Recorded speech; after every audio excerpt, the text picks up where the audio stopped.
Good evening. I'm Brian Reagan. This is Tyler Kelly. We welcome you to our Twilight talks on the life of Abraham and Tyler. Mm-hmm. If you will, go on ahead and read verses 1 through 4 of chapter 13. Then Abram went up from Egypt, he and his wife, and all that he had, and Lot with him to the south. Abram was very rich in livestock, in silver and in gold, and he went on his journey from the south as far as Bethel, to the place where his tent had been at the beginning, between Bethel and Ai, to the place of the altar which he had made there at first. And there Abram called on the name of the Lord. All right. So, one of the things that people will frequently say, the blessing of God does not involve financial blessings necessarily. Okay. Whatever. Mm-hmm. Look back in 12:5. Read the first half of 12:5, Tyler.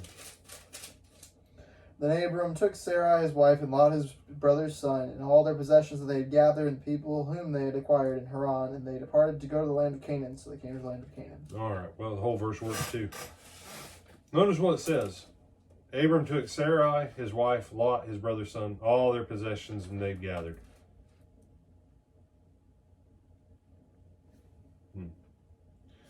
But then I go back and I read the promise, and it says, and I will bless those who bless you, and I will curse him who curses you. And then Pharaoh, unintentionally, in chapter 12,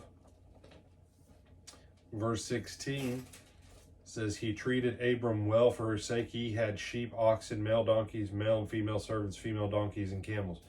Now look at that listing versus all the possessions they had gathered and people whom they had acquired. Yeah. And then chapter 13, verse 2 says what, Tyler? Abram was very rich in livestock, in silver and in gold. Abram had acquired some stuff and some slaves. Then he goes, lies to Pharaoh. We talked about this already. Pharaoh blesses him. Pharaoh commands his men. Verse 20, it says, help them to the edge of the country and let them keep all the stuff. Pharaoh's blessed back. But Abram is blessed because Pharaoh blesses him. But Abram was lying. Yes and no. Abram wasn't operating in faith, but God was faithful, even though Abram wasn't necessarily where he should have been. And what was the result? Verse 2. Abram was very rich. You know what that means he was in 12:5? Not very rich. He had some stuff and a few slaves.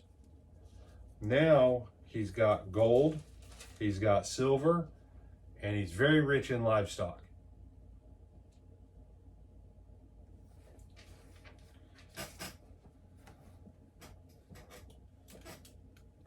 Some people say, well, you know, Jesus didn't have wealth and money.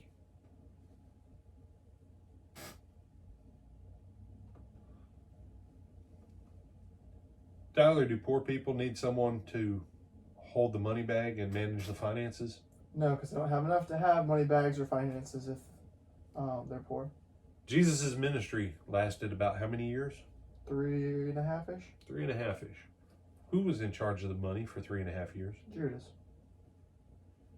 And when Judas wasn't around and Jesus had to pay taxes, he told Peter, he said, go down, throw a hook in, fish are going to come up with the exact amount for our taxes, dude.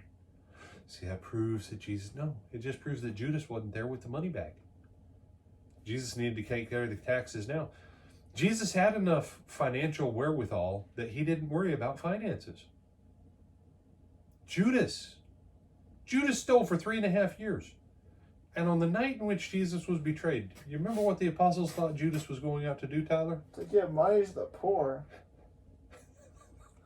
At 9 o'clock or whatever o'clock at night. Midnight. Yeah, midnight. Sorry. Yeah, midnight or later. He's out doing, whatchamacallit, what is it? He's doing benevolence. Benevolence, thank you. He's doing benevolence at midnight, and nobody doubts that he's randomly going out and giving money away to help people. Doesn't say that, like, hey, look, the guy who snitches money out of the bag is now going out and probably going to steal more money.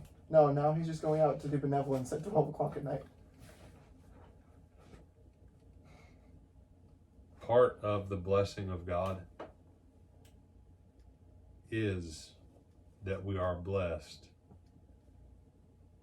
in this world and in the world to come. In this world, though, physical, soul-wise, and spiritually. And you can argue all you want with it, but the fact that God said, I'll bless Abram, and Abram got up and he didn't have much, and then he goes to Pharaoh, and Pharaoh hooks him up with all kinds of stuff because of Sarai. Then God plagues Pharaoh's house for the sake of Sarai, and Pharaoh comes and says, whoa, what'd you do, man? Well, I was afraid she's going to kill me. So I told her to say she's my sister, and technically she is my half-sister, because we're technically a royal family. And Pharaoh says, you know what, man? Keep all the stuff, take your wife, keep all the livestock, and let my guys help you to the edge of the country, and y'all have a great day. And then God says, has it recorded, Abram was very rich. Not mildly rich, very rich.